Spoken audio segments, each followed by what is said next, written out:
didn't even know that one could be an artist. You know, you have to be patient and really practice. Nothing's for certain, but as long as you're sure of what you want to do, you can do it pretty much.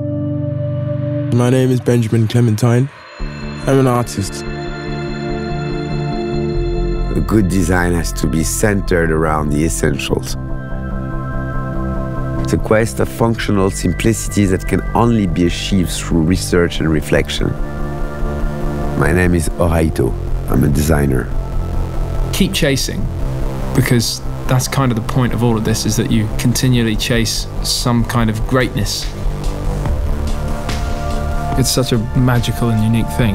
There's nothing like it, and I don't know if there ever will be. My name is James Bay. I'm a musician and a songwriter. I feel like it's a constant reinvention and self-exploration.